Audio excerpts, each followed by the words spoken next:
Сәлем достар, бүгін сіздермен New English File Elementary оқулармен қалай жұмыс жасау керектігін көрсетемін. Бүгінше 1A сабағын өтеміз. Сіздер ағылшын тілін оқимын деп курстарға жазылған кезде алдымен тілдік деңгейді анықтайтын placement тест тапсырасыздар. Егер де деңгейлеріңіз beginner или elementary деп жатса, сол курс сіздерге жүйелі түрде бір деңгейді меңгеріп шығу үшін бірнеше айға созылатын жаңағы толық курсты меңгертетін English File оқулығын сіздерге осы кітаппен жұмыс жасаймыз деп ұсынуы мүмкін. Көп Қазақстанның көп курстары осы кітаппен жұмыс жасағанды ұнатады, өйткені бұл Кембридж оқыту әдістесімен мақұлданған тілді тиімді үйрететін кітаптың бірі. Басқа кітаптардан айырмашылығы Catenage, Opportunities, Inside Out деген кітаптар бар, бірақ басқа кітаптардан бұл кітаптың айырмашылығы екі жерде. Бұнда pronunciation бөлімінің болуы, яғни дыбысталу ережелерін көрсетеді. Одан кейін Practical English деген бөлімі қосылған. Мұнда қысқаша эпизод 1, эпизод 2, яғни қысқаша эпизодтар арқылы, қысқаша жағдаяттар арқылы адамдар қалай сұрақтар қояды, қалай жауап береді, тіл қалай көрсетіледі, қалай тілді қолданасыз. Міне осындай екі түрлі жағдай, екі түрлі нәрсе бұл кітапты бірнеше файлдарға бөліп, бірнеше файлдар арқылы, яғни бір кітаптың өзі де 12 юниттен тұрады. 12 тақырып деген сөз, 12 тақырыптың өзі 3-3-тен 36 тақырыпшаға бөлініп кетеді екен. Одан кейін revise and check деген, revise қайтала және check өзіңді тексер деген бөлім арқылы, яғни тест жасау арқылы қаншалықты файлдағы ақпараттарды, материалдарды меңгердіңіз, қаншалықты деңгейде тілді меңгердіңіз, міне осы көрсетіледі екен.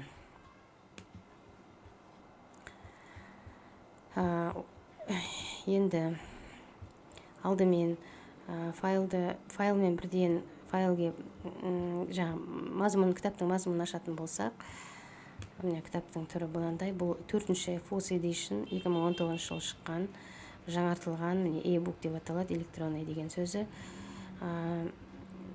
Міне Oxford University Press баспасынан шыққан, аудио және видео материалдары бар, заманауи талаптарға сай өңделіп шыққан кітап. Сондықтан мен осы 4-ші кітапты таңдап алдым. Бірінші мен екінші баспа, First and Second Edition дейді, өте Қазақстан бойынша кең таралған. Мынау соңғы баспасы. Жаңа 2019-да шыққан, сондықтан енді курстар енді осы кітаппен үйретіп жатыр, жаңартып. Енді бір файлдың өзі 3 тақырыпшадан тұрады. 3 тақырыпша, 3 грамматика, 3 сөздік беріледі. Одан кейін сол кездесетін сөздердің оқылу ережелері. Сосын Practical English эпизод 1 дейді. Оның ішінде отельде регистрация қалай жасау керек, соны көрсетеді. Енді неге барайық? Кітаптың бетіне барайық. 1A деген міне 2 бет, 2 беттің ішінде мынандай ақпараттар берілген. Енді осы қарап тұрсаңыз, өзі 2 бет, бір жағы аз сияқты материал, бірақ егер оны түсініп отырып жасайтын болсақ, ол кәдімгідей бізге үлкен білім береді екен. Біз мына бетпен таныспас бұрын бірден грамматика бөліміне өтіп,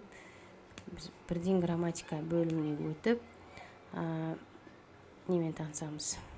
Грамматикамен таныс кетеміз. Грамматика бөлімінде to be көмекші етістігі берілген. To be көмекші етістігі дегеніміз баяндауыш қызметін атқаратын, орысша быть, есть, являться, находится деген мағынаны білдіреді. Бірақ қазақ тілінде тек қана бір мағынаны білдіреді. Болу, боламын.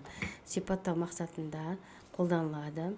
Мысалы, мен студентпін, мен студент боламын. I am деп тұр. Мына жерде тұрған am деген көмекші етістік to be. Ағылшын тілінде beginner деңгейінде бірден бастаған кезде мен, сен, ол деген есімдіктермен таныстырамыз. Яғни сөйлемді біз айтқан кезде мен бардым, сен келдің, ол кетті деп айтамыз ғой. Біздер айттық, сіздер жасадыңыздар, олар келмей қойды деп. Сол кезде сөйлемнің басы есімдіктерден басталады екен. Мен, сен, ол, біздер, сіздер, олар деген. Міне ол мыналар екен. Міне I, мен, you сен, he, she, it деген үшеуі де ол деп аударылады. He мужской род, she женский род, it жансыз заттар мен жан жануар өсімдіктердің атына it қолданамыз. Ол деп аударылады. Үшеуі де he, she, it, all. We біз, you сіздер, they олар. Міне осылайша жекеше түрде мен, сен, ол, көпше түрде біздер, сіздер, олар деп жіктеп алады екенбіз, иә. Одан кейін баяндауыштыру керек. Біздің сөйлеміміз бойынша мен айттым, мен студентпін. Мен кіммін? Мен студентпін. Баяндауыш қызметін атқаратын студентпін дегенде. I am, мен боламын студент деп айтады екенбіз. Міне. Сонда am көмекші to be формасы, көмекші етістік болып тұрған to be формасы баяндауыш қызметін атқарады. I бір сызық, am екі сызық қойсызамыз. I am student, мен студентпін. Немесе мен студент боламын. Сен менің партнерімсің. Немесе сен менің партнерім боласың. Ол болады Мэтт, ол Мэтт. Ол Салли болады. Ол сальса класы болады. Ол сальса класы. Біз студенттерміз. Сіздер партнерсіздер. Олар мұғалімдер деп to be көмекші етістіктерін қойып, осылай айтады екенбіз. Егер бұл to be көмекші етістігін айтпасаңыз, онда мен студентпін деген жұрнақ айтылмай қалады екен. Яғни сізді шет тілі, носитель языка, яғни шет тіліндегі адам сізді түсінбей қалады. Түсінбей қалады. Сондықтан сіз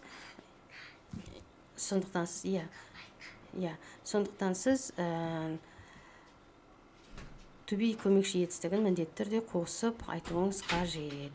Енді мынау contraction деп тұрған қысқаша форматтары I'm, you are, he's деген бұл қысқаша түрінде өстіп жазылады екен. Бұл енді особо қатты қатысы жоқ. Дегенмен бұның жазылуын, айтылуын білу керек. Көбіне ауызекі тілде шетелдіктер мұрындарына мыңқылдап сөйлейтін сияқты естіледі бізге. Жек қойған I'm a student, you are дегенді мүлдем басқаша айтады. Оны неден аудиодан тыңдаймыз қазір. He, she's дегеннің бәрін мен мысалы бөліп айтып отырмын, бірақ олар жұтып қояды. Жаңағы his, she's деп. Мен ежіктеп былайша буындап отырмын жеке-жеке. Олар өйтіп айтпайды. It is деп мысалы мен жеке айтып отырмын, it's дей салады олар.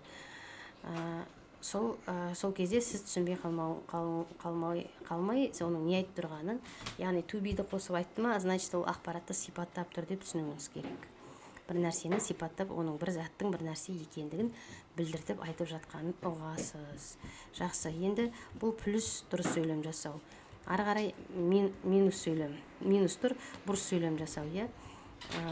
Бұрыс сөйлем жасағанда осы to be көмекші етістердің жаңа not дегенді қоса саламыз. I'm not, мен итальяндық емеспін. I'm not Italian. You are not Italian. She is not Italian. We are not Italians. They are not Italians. Уже іс жаланып кетеді ары қарай, көмекші неде, көпше түрінде. Ол оңай екен. Нотты қоса саламыз. Енді сұраулы сөйлемге айналдырғанда көмекші етістеріміз бастауыштың алдына өтіп кетеді екен. Am I Brazilian? Is she Turkish? Are we Czech дегенде, яғни орындарын ауыстыра саламыз. Қиын емес, орындарын ауыстырып айтсақ, сұраулы сөйлем шыға келеді екен. Are you Turkish? Сен түрксің бе? Yes, I am. Қысқаша түрі. Мен түркпін. No, I'm not. Жоқ, мен түрік емеспін деп. Сосын бастауыштардың барлығы үлкен әріппен жазылады. 1C үшінші файлдың грамматикасы, бірақ бәрін өте сала, өйткені қазір бізде кездеседі, бұлар уже кездеседі жаңағы диалогымызда. Мына жерде мен итальяндықпын, менің май тәуелді есімдігі, атау септікте тұрса, мынау тәуелді тұр. Менің семьям болады Римнан. Мынау this is демонстратив пронаун дейді, сілтеу есімдігі біздегі. This is мынау болады сенің классың. Оның аты болады Майкл. Оның аты болады Тина. Her name is Tina дегенде. Its name is English house. Оның аты ағылшын үйі. Мына жерде жаңағы It's language school. Ол болады ағылшын мектебі, тіл мектебі. оның аты болады ағылшын үйі. Біз халықаралық мектеппіз, біз боламыз халықаралық мектеп, біздің студенттеріміз болады Европа мен Азиядан дейді. Міне өсті to be көмекші етістігі уже біздің сөйлемнің ішінде қызметін атқарып тұр екен. Зия, олар болады француз студенттері, олардың аттары Люси және Люк пен Мари дейді. Көрдіңіз бе? Сосын мына көкпен белгілеп қойған. Мына үшінші жақ it is деген де айырмашылық бар дейді. It is десе ол болады мектеп, ал it's болса ол болады испанский деп тұр, иә, болады мен. Ал it's болып, мына жерде апостроф жоқ болса, тәуелдеу есімдік екен. It's деп тұрған міне. Осы жерді шатасып кетпеңіз дейді.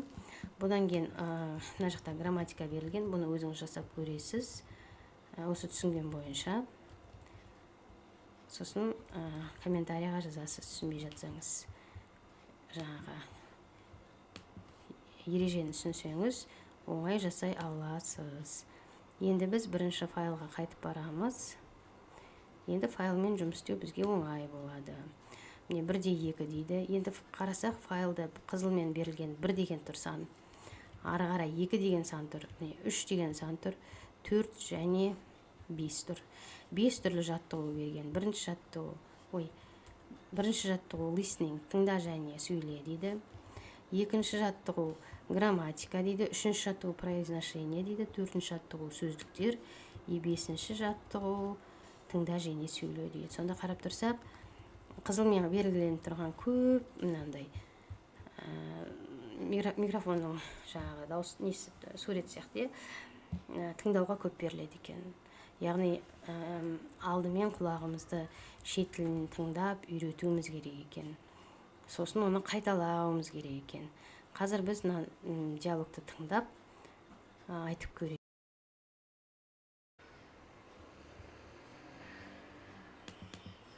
1.2 1 Hello everybody, welcome to the class. I'm Carla, I'm your teacher. 2 1 2 Move your hip. Hi, I'm Matt. What's your name? Sally. Sorry? Sally. 3 What's your phone number? It's 07894 132 456. 4 Hi Matt. Hello. This is Sally. She's in my salsa class. Nice to meet you. My name's Ben. Nice to meet you too. Bye, Sally. Goodbye, Matt. Bye, Ben.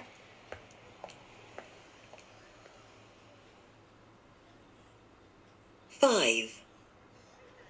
Hi Sally. Ben, are you in the salsa class too? Yes, I am. How are you? I'm very well, thank you. And you? Fine, thanks. In pairs, Matt and Rosa, Sally and Ben. Great. You're my partner. Yes. Amy. See you later, Matt. And Woohoo! Міне қарасаңыздар, бір беттің өзінде берілген тапсырма осы 5 түрлі эпизодқа байланысты екен. Айналып келгенде осы 5-еуін қайталай береді. Қарасаңыз, мұғалім, hello everybody, сәлем барлықтарыңа, классқа қош келдіңдер. Мен Карла, мен сіздердің мұғалімдеріңізбін. Екінші эпизод, Matt Sally.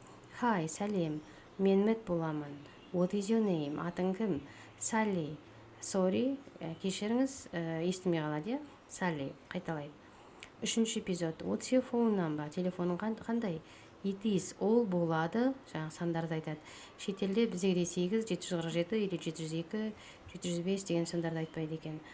100 деп сандарды айтпайды, сандарды қалай тұр? 0, 7, 8, 9, 4 деп сан күйінде айтады екен. Шетелде телефон айтқан кезде солай айтасыздар.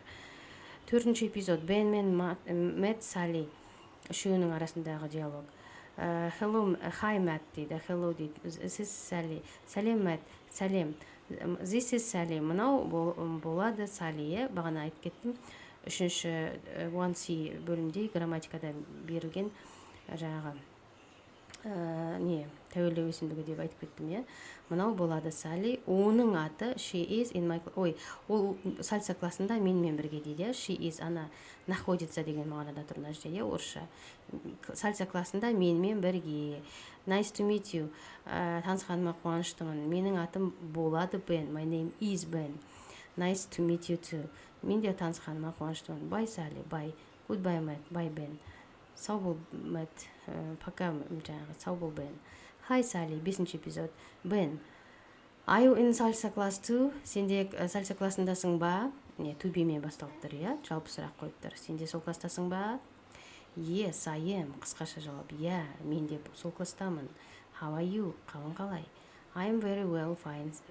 And you? Мен жақсымын. Ал сенші? I am very well, thank you. And you? Fine, thanks. Жақсымын, рахмет. Мына жерде хабарлайды, жаңағы сальса классында кім-кіммен жүр екен. Здорово дейді, о, керемет, you are my partner, сен менің партнерім екенсің. Yes, әрине, see you later, кездескенше Matt дейді. Міне осы 5 эпизодта берілген сөздерді жақсылап қайта-қайта тыңдап, қайталап, жаңағы тыңдап, түсініп, қайталасақ, міне біздің негізгі осы юниттен алатын біліміміз осы екен. Ары қарай мына жерде қысқаша my name is, thank you, bye bye, жаңағы very well, fine, hello, hi, my name is, жаңағы I am, thank you, thanks, goodbye, bye деп қысқаша формаларын қалай жазу керектігін, мына сөздерді мына жерге қалай қоясың, жазып қойған, мына жерге мысал беріп қойған, my name is I am, very well, fine, thank you, thanks, goodbye, bye деп. Сосын introduce yourself to other students, өзің айтып көрші дейді енді. Hello, I'm Antonio, what's your name? Hello, I'm Жанар, what's your name? Деген сияқты. Өзіңді айтып көресің дейді. Ары қарай екінші жаттығуға грамматикаға көш дейді. Грамматика бағана to be көмекші етістігі, қысқартып айтылу формалары өзіміз жасап көреміз жаңағы. I am Carla, I am Matt, my name is Ben, my name is, you are, she is дегендер мына жерде. Одан кейін мына жерде 1-5, 1-6 I am мен, you are, he is, she is деген қайтып айтылады. Бұны жаңағы интонация қою дейді, бұны тыңдау маңызды екен. Тыңдап көрейік.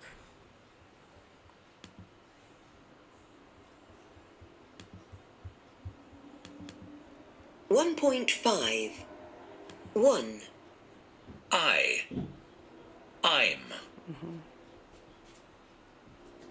2. You. Your.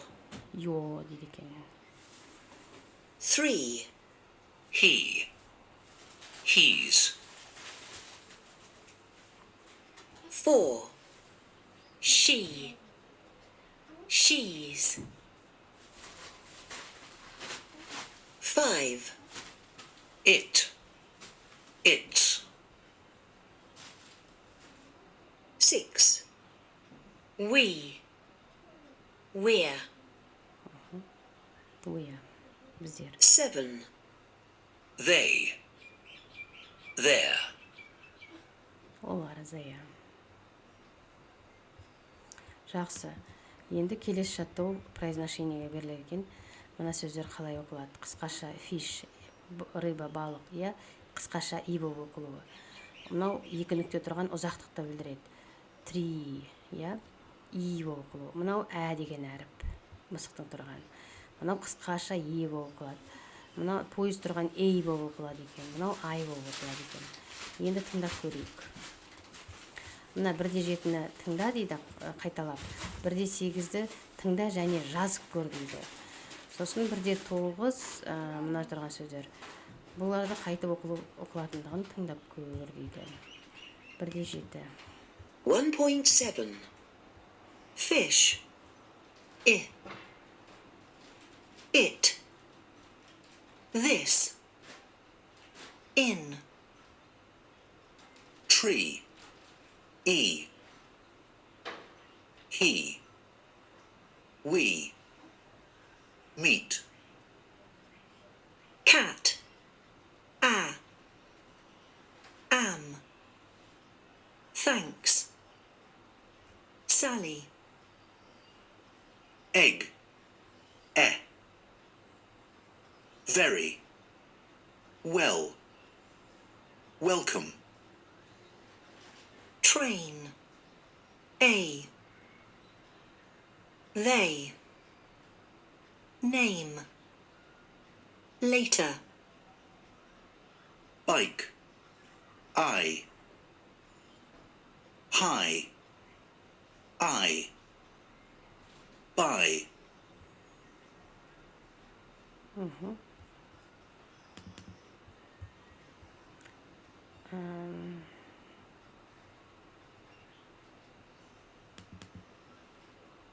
Келесін тыңдайық.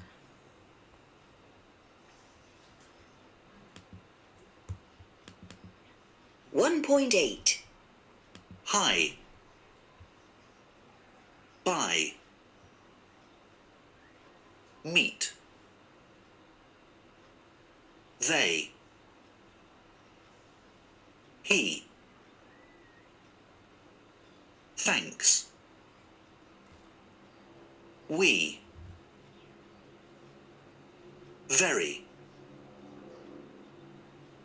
This. Name.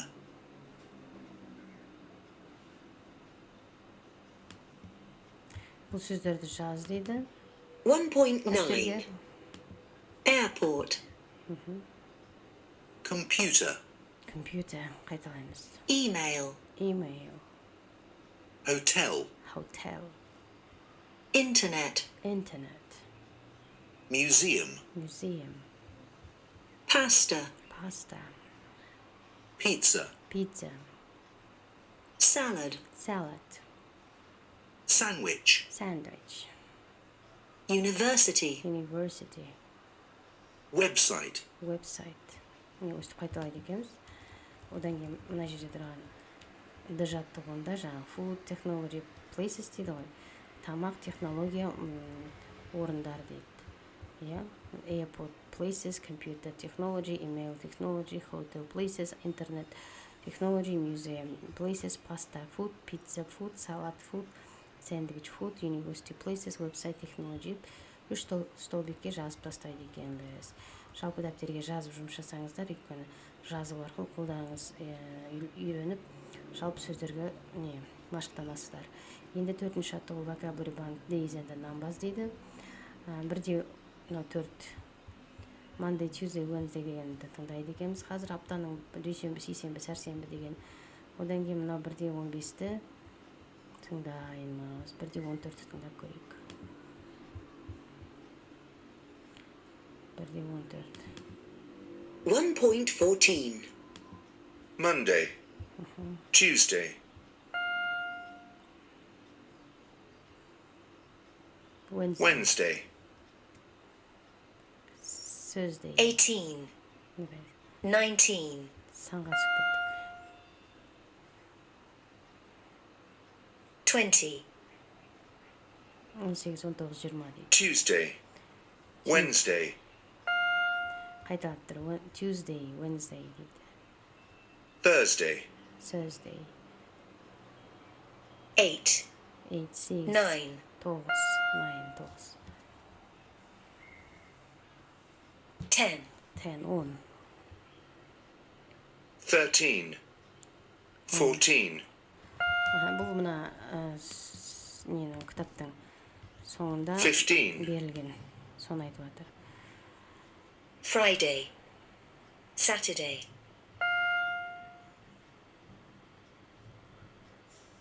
Sunday. Міне. Sunday. Monday.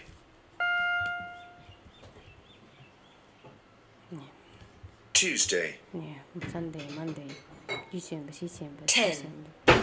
11. Міне сандар. 12.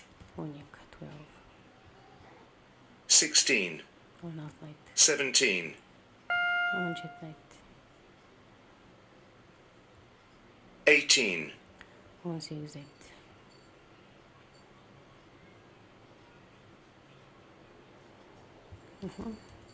Мына бетте 143 бетте күндер мен сандар дейді. Міне дүйсенбі, Monday, Tuesday, сейсенбі, Wednesday, сәрсенбі, Thursday, бейсенбі, Friday, жұма, Saturday, сенбі, Sunday, жексенбі. Аптаның 6 күні, одан кейін What day is it today деп айтады екенбіз. Бүгін аптаның қай күні? Have a good weekend. Жақсы демалыс болсын. You too. Сенде жақсы демалыс. Сенде де жақсы демалыс болсын. See you later. Кездескенше. See you tomorrow. Ертең кездескенше. See you on Monday. Понедельник күні кездескенше деп айтады екенбіз. Сосын сандар 21, 22 деп 21, 30, 35, 40, 40, 43, 50, 59, 60, 65, 67, 67, 70, 72. Мына жерде 10, 20, 30, 40 дегенде аяқтарына Y деген жына жалғанады. Мына жерде Y деп тұрған 10, 20, 30, 40, 50, 60, 70 деп, иә. 100 дегенде 100 деп, немесе 100 деп айтады екенбіз. Y мен аяқталып тұрғанның бәрі 10, 20, 30, ондықтар ғой. Ой, мына жерде қазір көрсетемін. Ережесін беріп қойыпты айтпақшы мына жерде міне 13-тен 3-ке дейін тиын деген жұрнақ жалғайсыздар дейді. Одан кейін ондықтарға ти мынандай 30, 40 деген ty деген жұрнақ жалғайсыздар дейді. Ал тиын деген 13-тен 19-ға дейін жүреді дейді. Міне in long sound but y is short sound дейді. Ұзақ, қысқа дыбыс дейді.